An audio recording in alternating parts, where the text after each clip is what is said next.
It's Webbin time, everybody. That's right. This is Matt from State of Flux here with a review for Madam Web. Now, this is a movie that I'm going to be upfront with. I had quite a bit of fun with this movie. It does not deserve the vitriolic hate it's getting all across the internet, but if you're here, you're likely wanting to hear me drag the film. I get that. And there's quite a bit to kind of not like. So I'm going to start with some of the things I didn't like up front. First of all, the camera work. The camera work is incredibly frustrating because not only is it constantly jerking around and stuff like that in the first 15 minutes or so, but it's also got this quick zoom action that it's kind of doing non-stop, and it will not stop for the first 15 minutes, and then the movie kind of just settles back into itself. Every once in a while you get a weird quick jerk or something like that, but largely it focuses its attention a little bit better. But my God, those first 15 minutes with the constant zoom, uncut, I don't know why this is happening. It's like a child discovered the zoom lens for the very first time, and that is kind of your experience with the first two major scenes. And what's frustrating also is it takes place over two separate time periods. So it's not like it was just a dramatic choice made for this one scene. It's carried into the next scene, which is like the first 15 minutes of the film, and then it just stops. It's weird. But more than that, one of the things that really bothered me with this movie is the studio interference that was incredibly clear and frustrating. Let's explore this a little more, shall we? So this film suffered from clear and obvious studio interference. This is something that is quite noticeable throughout the film, mostly because if you look closely at her hair, Dakota Johnson's hair, you can see that there's slight differences. So there's noticeable changes back and forth throughout the film that suggest that there were quite a bit of reshoots, and those reshoots seem to be almost on a scale of like the dreaded Justice League reshoots, in the sense that the studio really kind of buckled down on this production and tried to save it. I think probably somewhere in the wake of Morbius, but in an unusual fashion brought in the writers of Morbius to fashion the script, which was a choice. Regardless, the thing that's most frustrating with that is Dakota Johnson actually gives quite a decent performance in this, and I think she is a genuinely fantastic actress. If you don't believe me, check out Bad Times at the El Royale. Cha-Cha Real Smooth. She is a fantastic actress when given the material that warrants her strengths. And parts of this movie do feature her strengths. We'll touch on that a little bit later. But in a move that I've only seen one other time, in Justice League, no less, for the reshoot material, she seems to have checked the F out. She seems invested in more than half of her scenes, and then in what appears to be clear reshoot material, she is delivering lines and trying to get out the door as fast as possible. And it was reminiscent of Ben Affleck in Justice League. If you watch exclusively the theatrical cut of Justice League, you can see what is definitely Zack Snyder's material and definitely the studio mandated Whedon reshoot material.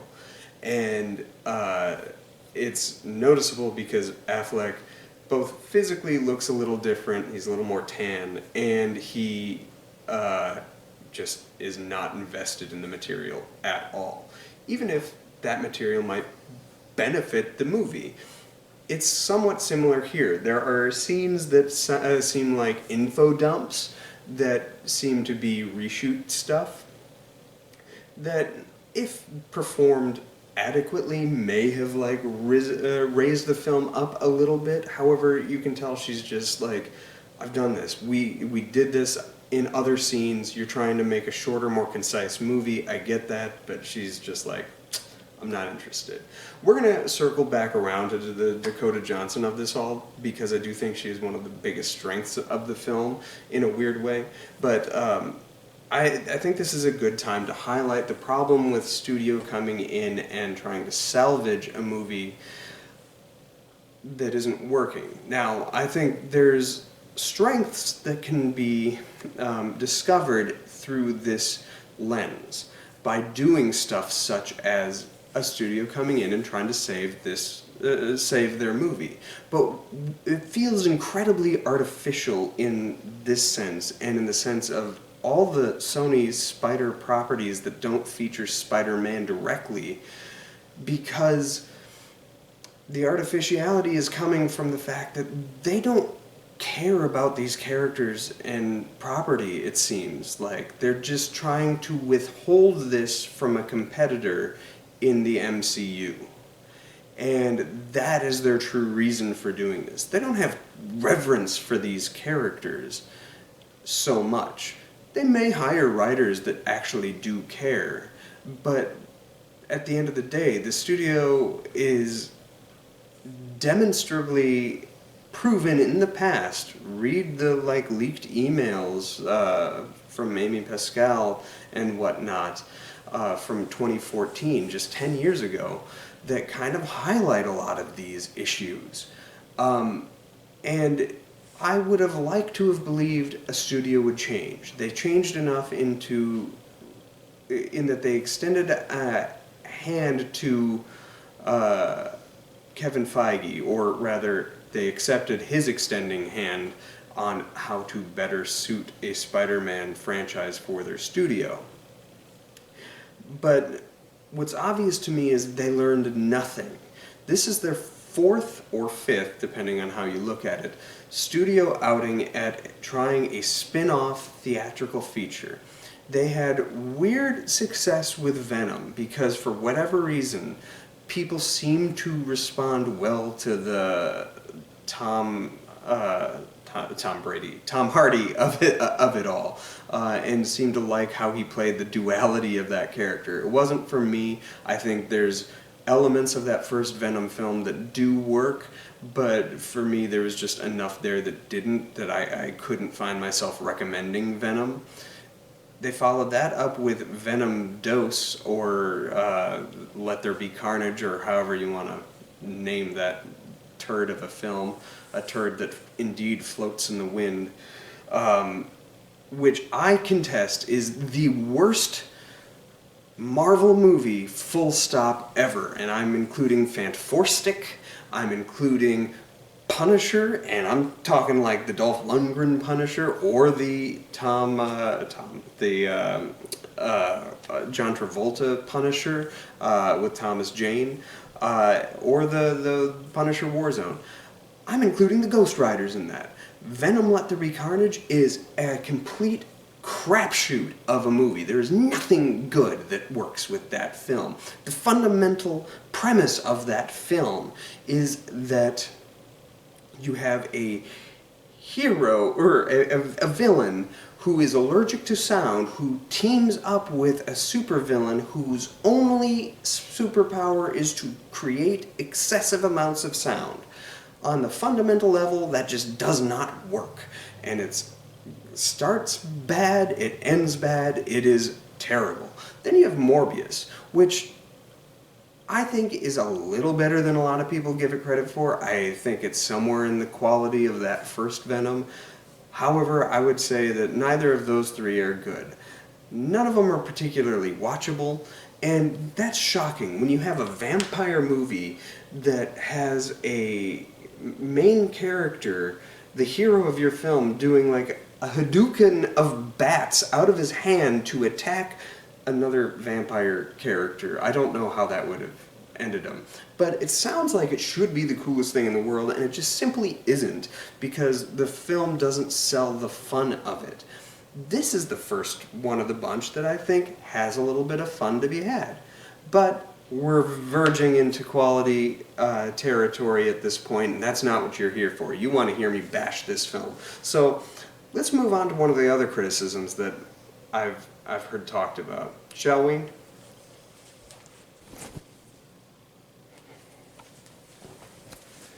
Alright. Here's another big flaw with this movie that I've heard people talk about. And let's address it. We were promised a superhero movie where our superheroes were gonna suit up. And nobody suits up in this movie except for the last 40 seconds. That's super problematic and I absolutely hate it. Now, I get it. Being sold something and it not being delivered, that is a frustration. I get that. But it's not like there's not precedent for that in the past. It's been 24 years and now we're finally getting Hugh Jackman in the proper Wolverine suit. Homeboy never suited up, and boy, those movies sucked. Man, if only they had suited up, that would have made the movies infinitely better. I know I'm being a little bit of a douche, and I get it. It is kind of frustrating, like I said, being sold on something and not being delivered on that. And it's a lot easier to really zone in and nitpick at things like this when you're already not necessarily having the greatest time with a movie. Or, in a more likely case, when one or two people are bashing a movie, it gets a couple other people to start bashing a movie until there's general consensus of comfort in just dogpiling a movie.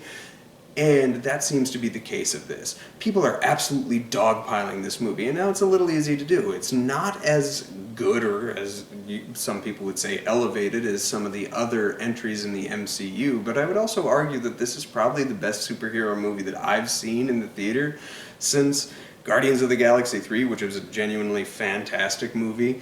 But everything I've seen since then has suffered from this kind of like meh territory where, yeah, there's stuff I like, there's a lot of stuff I don't, and I can pick apart that stuff for an excessively long amount of time. Don't believe me? Listen to my Flash review. Or, even more egregiously, they just leave no lasting impression whatsoever, like Blue Beetle. It was fine while I was watching it. I struggle to remember anything that happened in that film.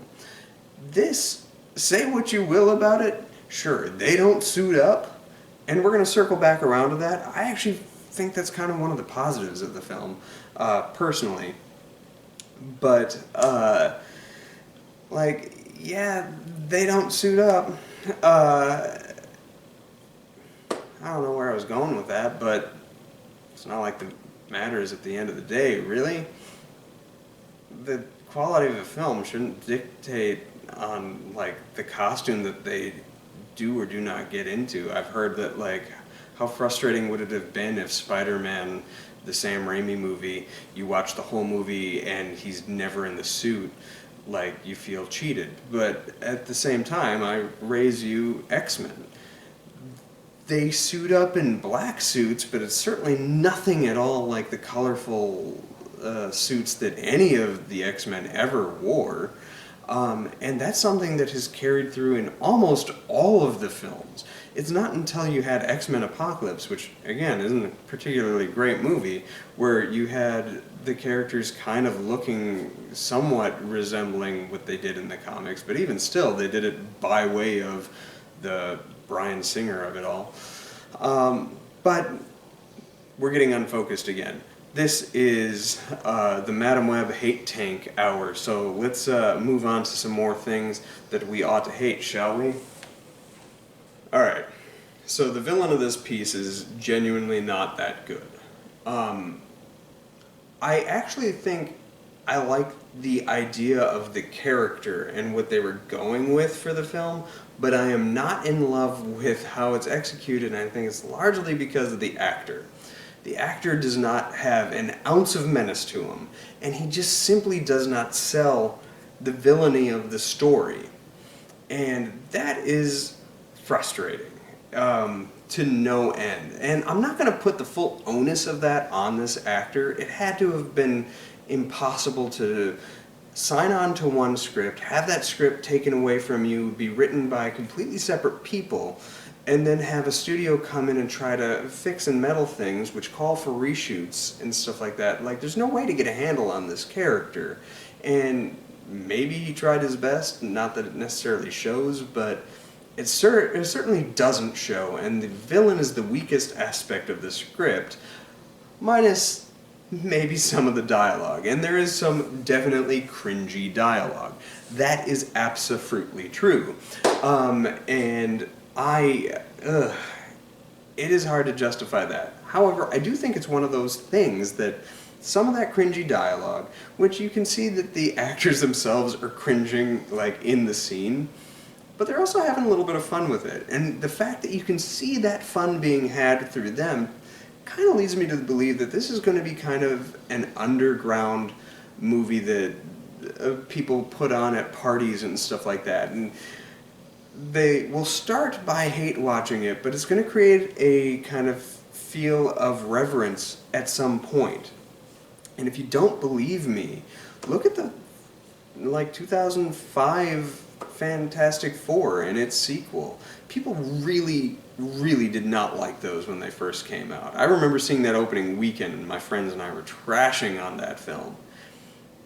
And yet, 15 years later, there is a certain reverence for that from youthful generations. At some point, you're going to have to acknowledge that the youth of today, who may be watching this to hate watch it, will eventually grow up with it until it's part of it's baked into their kind of DNA. And you might see a reverence for this emerge down the line. This has happened quite a few times with comic book movies. There's reverence out there for Batman and Robin, of all things. I know people who swear up and down that that is their all-time favorite Batman movie. And they say it completely unironically. I know people, I'm actually one of them, that is a hardcore defender of Daredevil. I love Daredevil. I know people that like Elektra, the spin-off to Daredevil. I know people who like the two Fantastic Four movies quite a bit. And the internet seems to have turned their back on Mark Ruffalo's Hulk and have given this weird, like, mythical reverence to the Hulk played by Edward Norton, which nobody, and I'm telling you nobody, liked back when that first came out. Straight up nobody. Yet, 15 years later, people are really digging on him and that interpretation. And I think that it's just kind of through repeated viewings, growing up with these things, and the fact that it's kind of one of those experiences that get passed around. I believe that that's going to happen to this, and I think you might see, to a lesser extent, that happen with the Morbius and the two Venom movies. Venom already has its weird amount of reverence, I think mostly ironically, same thing with Morbius, but I think you're going to see that grow, and videos talking about these characters, even bashing them, will eventually kind of swing the other way. The last thing I kind of want to talk about with regard to the negatives of the film is a lot of people weren't necessarily on board with the story.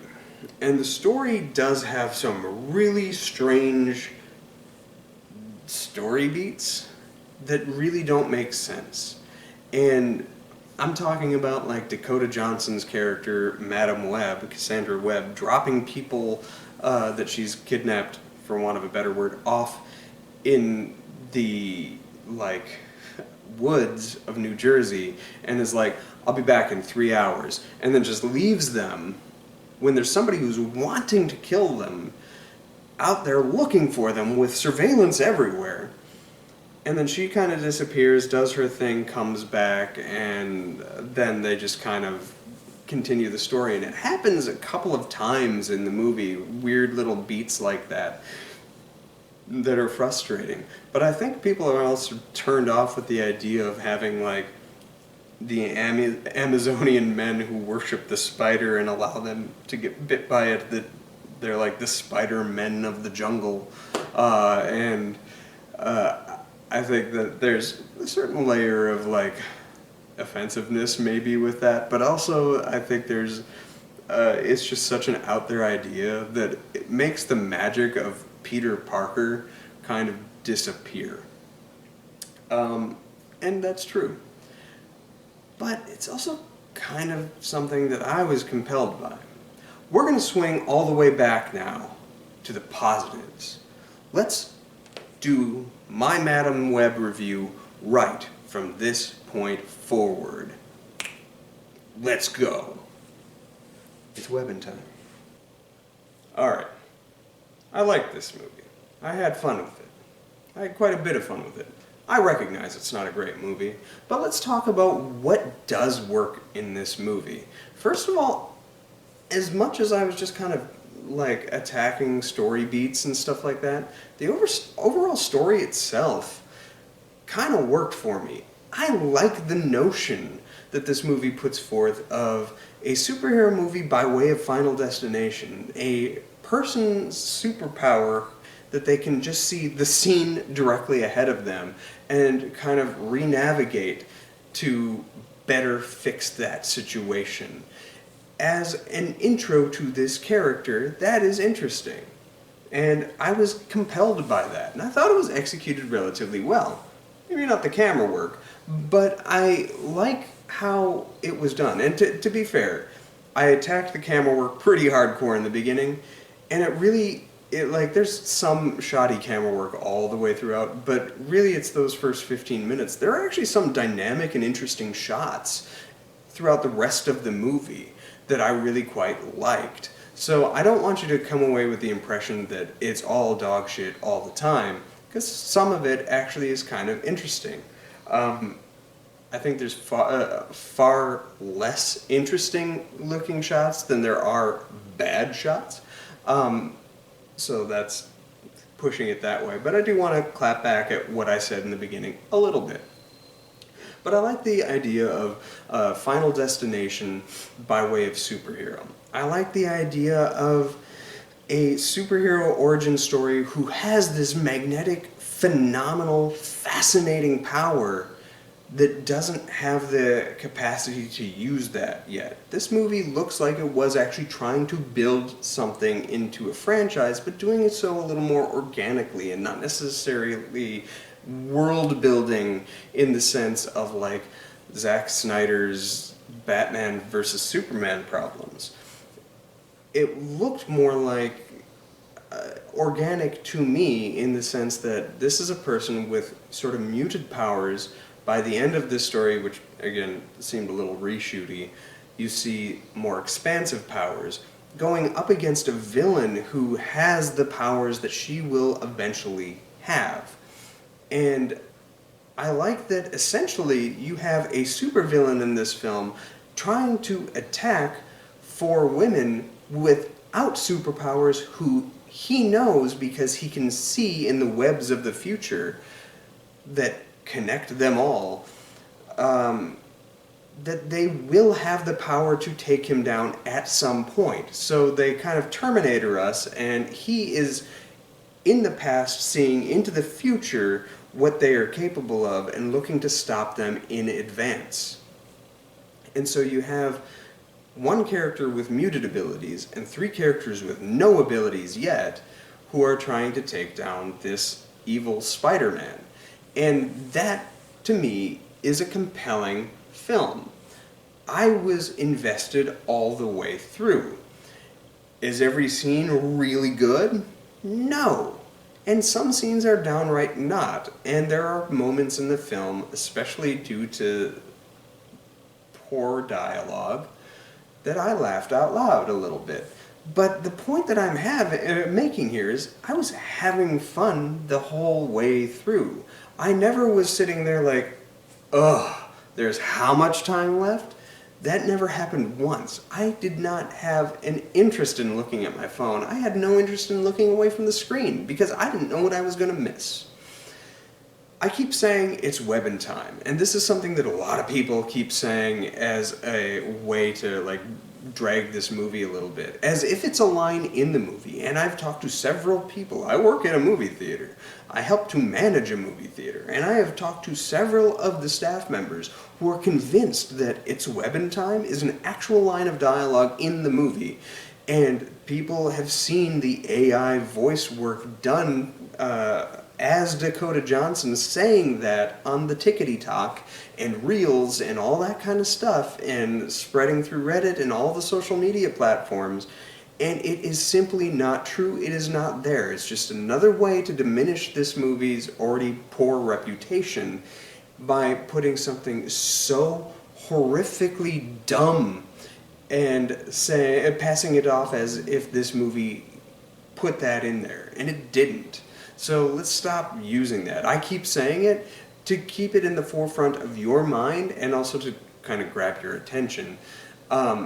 Just like everybody else is doing, but they've weaponized it in a really mean-spirited way, and I think it's time for that to stop. So we're going to get rid of this whole thing here. It is no longer Webbin time. It's time to take this movie a little more seriously. I enjoyed the characters. I'm a fan of the comics, and I've enjoyed many of these characters in them. And I liked seeing early versions of them, and I bought into the fact that they kind of were just that. A lot of people have cited that some of them aren't acting the greatest. To be fair, they don't have a ton to work with, but you didn't have any bad performances from right out the gate. I really liked Dakota Johnson. I think she is a good actress, and I've maintained ever since I saw 50 Shades of Grey, a movie that I did not like, that she has the capacity to be one of the best female comics out there. She is funny as hell and has fantastic timing and delivery to sell comedy, and she should be in more comedies. I'm waiting for that to happen. It still has not. That's a little bit of a disappointment to me. However, I really, really like her in general, and the scenes where she's invested in this movie, she is really good. The dramatic work that she has to do, she sells. The more like, what's happening? She kind of sells that as well in this kind of winky, whimsical quality of kind of knowing exactly the movie she was in until she stopped caring. Largely, I feel like, because she didn't know what she was working with anymore. Sydney Sweeney, a lot of people are attacking her, and I think that's just something people are just getting on the bandwagon of, like, attacking Sydney Sweeney. I've only ever seen her in two things. I've seen her in this, and I've seen her in the first season of White Lotus. I've never had a problem with her. I think she's perfectly fine in this movie. The wig work isn't the greatest, but I liked her in this for what she had to do, and I really liked her in White Lotus. I hear she's great in Euphoria.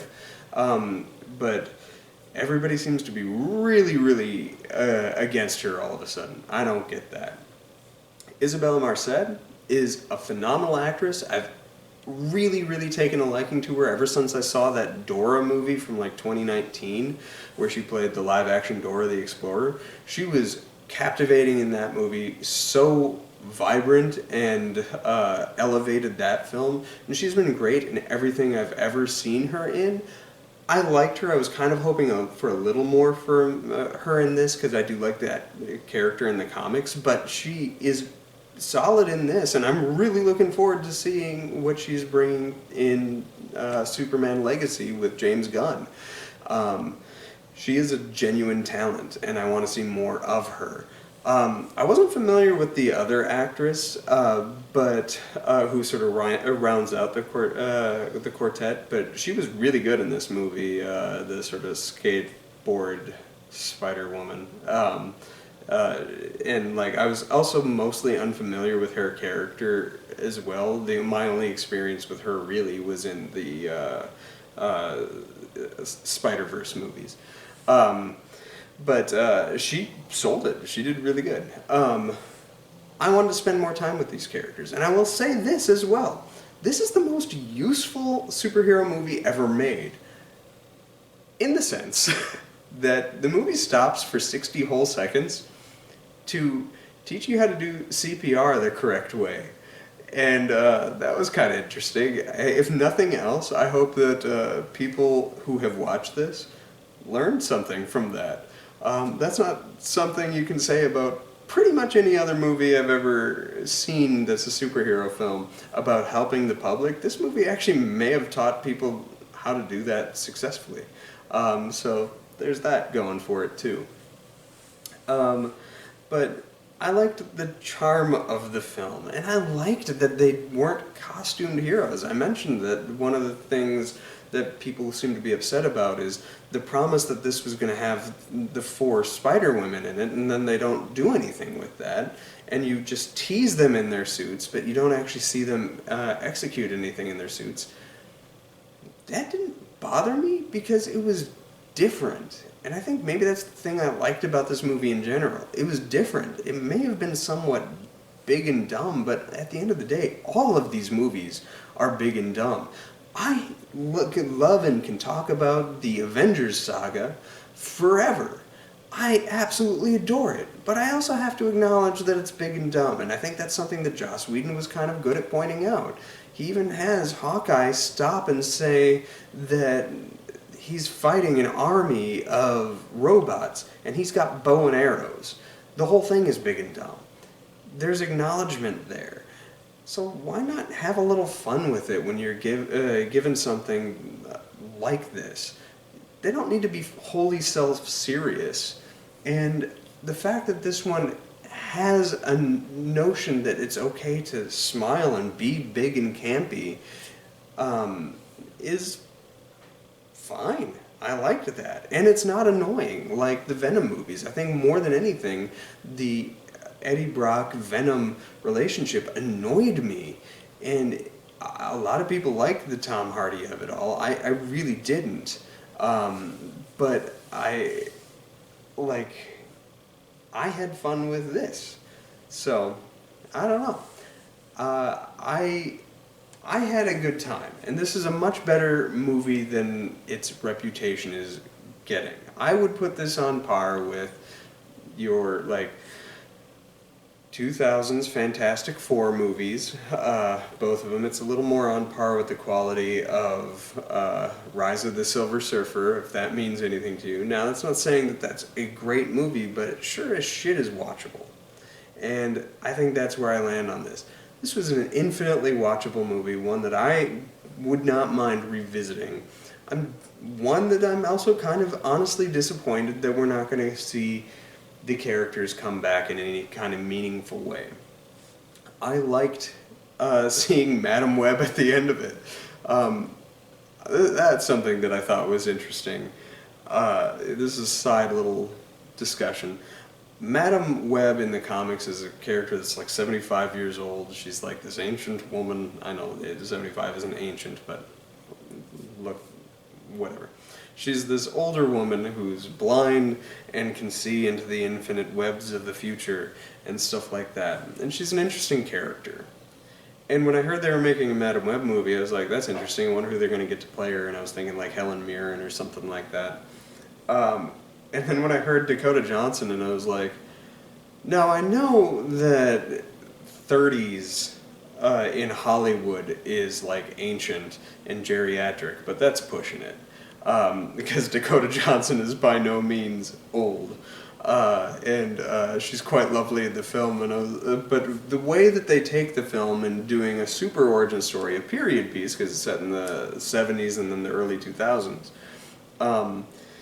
and then where it ends, where you kind of see how she gets into that state, where you can push that forward into the future, that it did work for me at the end of the day. And this movie is set in 2003. Feels very much like this could have come out the same year as Ang Lee's Hulk and Mark Johnson's Daredevil. And it would have kind of fit in as, boy, these ones were disappointing compared to Spider-Man, but this is all I've got and I'm going to keep watching them over and over again and build a bit of reverence for them. So I give the movie 3 stars. I think it's perfectly passable. I recognize it's not a great movie. I recognize there is flaws in this movie that we can talk about to the end of our days. But I can also recognize that I enjoyed my time watching it. It's not like I was sitting there and just an abject hate of what I was watching. And to all the people that I've talked to that have been really dragging on this movie, talk about how much they were laughing. Even if it was at the movie, they were experiencing a good time. And I don't know how you can't take that into the evaluation of the movie. Maybe it didn't succeed. Maybe it colossally backfired. But it did so in kind of a magical way that you had fun with it. I watched this with my wife, who had no interest in comic book stuff. She's seen all the MCU movies and she likes quite a few of them, and she's seen a handful of the DC ones and liked some. But she's never seen any of the Sony-verse movies besides, I guess, the Andrew Garfield Spider-Mans. And like the Raimi trilogy. And she liked it. She liked it more than I did. She unironically enjoyed this movie. She had a good time, and I think there can be a good time had for this, even honestly, if you're not hearing constantly that it sucks from so many different sides. If you just go into this movie blindly, I think you're gonna come away being like, this is fine. I had a good time. Lastly, getting back to the studio interference of it all, I heard that originally this film was intended to be a backdoor entry point for, or re-entry point for the Andrew Garfield Spider-Man after the success of and people's response to his presence in Spider-Man No Way Home. And then something happened where they changed it, and then it was going to be inclusive of Tom Holland, and then it ended up being a period piece. Like, these things all kind of came to be. But this did follow the pseudo-trend of having a progressively younger Peter Parker in each individual installment of these stories, and a progressively more attractive Aunt May that's getting considerably younger. We had Rosemary Harris in the Raimi trilogy, in the Webb trilogy, or the Webb duality. We had Sally Field. We had Marissa Tomei in the MCU. And in this, well, we don't get Aunt May. We get Peter's mom with the lovely Emma Roberts. And I was like, huh, that meme online is actually real, and it made me want to see. I was hoping we would get a surprise cameo of Aunt May and have it just be some knockout or something, just for the to preserve the meme. But what did you all think of Madam Web? I talked about this movie really long time, and I tried to give it to you. If you didn't like this movie, I tried to give it to you so that you could hear what I had to say about its negatives and some of the rebuts to those negatives. But then I also gave you what I think are positives. Basically, I'm a fan of Dakota Johnson, and the story worked for me, and the presentation and the fact that it was different worked for me. What worked for you if you didn't like the movie? Talk about the positives first. Go backwards like I did.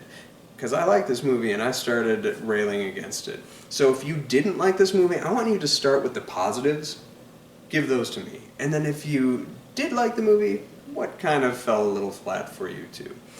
Thanks for watching. This was very long-winded, and for a rare change in one of my videos, it's going to be heavily edited. Yeah, let me know what you thought of this film in the comments down below. Check out Madam Web while it's in theaters. Let's give this movie a little bit of love. But maybe not, because the studio should also learn a lesson of not treating characters kind of blithely, and actually giving reverence to these people from the forefront, and not just trying to withhold from a different studio or a competitor characters that they could probably do much better with. Thanks for watching. Like, subscribe, do all that good stuff. Peace.